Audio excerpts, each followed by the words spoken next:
Everyone likes to talk about philosophy, whether it'll be for Marcus Aurelius and the principles of Stoicism to the teachings of Lao Tzu. Philosophy has helped millions of people go through hard times, but how many are actually aware of its origin? How many people know where philosophy came from? Stay tuned till the end of the video to learn everything about the construction of philosophy. The word itself derives from the ancient Greek philos, love, and sophia, wisdom, forming philosophia. So you might be thinking that philosophy was born in Greece, but just because the word originates there, it doesn't quite mean there weren't older ideas or similar concepts of that sort. First, let's have a look at the Greeks. An analysis of Presocratic thought presents some difficulties. Pre-Socratic, of course, meaning philosophers that came before Socrates, 470–399 BC.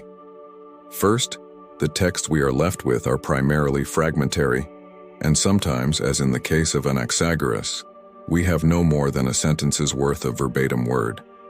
Even these purportedly verbatim words often come to us in quotation from other sources, so it is difficult, if not impossible, to attribute with certainty a definite position to any one thinker. Moreover, pre-Socratic has been criticized as a misnomer since some of the pre-Socratic thinkers were contemporary with Socrates, and because the name might imply philosophical primacy to Socrates. The term pre-Socratic philosophy is also difficult since we have no record of pre-Socratic thinkers ever using the word philosophy. Therefore, we must approach cautiously any study of pre-Socratic thought. Pre-Socratic thought marks a decisive turn away from mythological accounts towards rational explanations of the cosmos. Indeed, some pre-Socratics openly criticize and ridicule traditional Greek mythology, while others simply explain the world and its causes in material terms.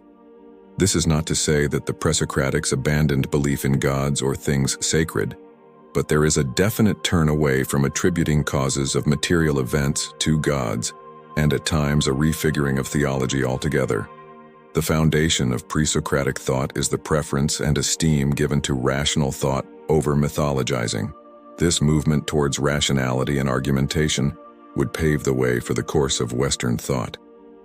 Thales, 624–545 BC, traditionally considered to be the first philosopher, proposed a first principle, arche, of the cosmos, water.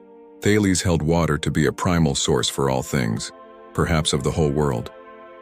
That being Thales' main study of metaphysics, there isn't any data out there that puts other ancient Greek philosophers before him. So let's move on to Indian philosophy. One of the distinguishing features of Indian philosophy is that it integrates the exploration of the nature of reality, the ways of arriving at knowledge, and the spiritual question of how to reach enlightenment. It started around 900 BCE when the Vedas were written. They are the foundational scriptures of Hinduism and contemplate issues concerning the relation between the self and ultimate reality, as well as the question of how souls are reborn based on their past actions. This period also saw the emergence of non-Vedic teachings, like Buddhism and Jainism. Some of the earliest surviving Indian philosophical texts are the Upanishads of the later Vedic period, 1500 BC, which are considered to preserve the ideas of Brahmanism. So we see that ancient Indian scripts and ideas clearly outdate Thales, but we are not done yet. African philosophy is the philosophical discourse produced in Africa or by indigenous Afrikaans. African philosophers are found in the various academic fields of present philosophy, such as metaphysics, epistemology, moral philosophy, and political philosophy. One particular subject that several modern African philosophers have written about is on the subject of freedom and what it means to be free or to experience wholeness. The term Africana philosophy covers the philosophy made by thinkers of African descent and others whose work deals with the subject matter of the African diaspora. Philosophy in Africa has a rich and varied history, some of which has been lost over time. Some of the world's oldest philosophical texts have been produced in ancient Egypt, written in hieratic and on papyrus, 2200–1000 BC. One of the earliest known African philosophers was Ptah-hotep, an ancient Egyptian philosopher. In general, the ancient Greeks acknowledged their Egyptian forebears, And in the 5th century BCE, the philosopher Isocrates declared that the earliest Greek thinkers traveled to Egypt to seek knowledge. In particular, Ptahhotep was credited with authoring the Maxims of Ptahhotep, an early piece of Egyptian wisdom literature meant to instruct young men in appropriate behavior. For a long time, it was believed by many scholars that Ptahhotep wrote the first book in history. His book was entitled The Maxims of Ptahhotep. As the vizier, he wrote on a number of topics in his book that were derived from the central concept of Egyptian wisdom and literature, which came from the goddess Mat. She was the daughter of the primordial and symbolized both cosmic order and social harmony. Ptahhotep's instruction was written as advice to his people in the hopes of maintaining this Sayyid social order. He wrote perspicacious advice covering topics from table manners and proper conduct for success in court circles, to handy hints to the husband for preserving his wife's beauty. Ptahhotep also wrote more social instructions, such as ways to avoid argumentative persons and cultivate self-control.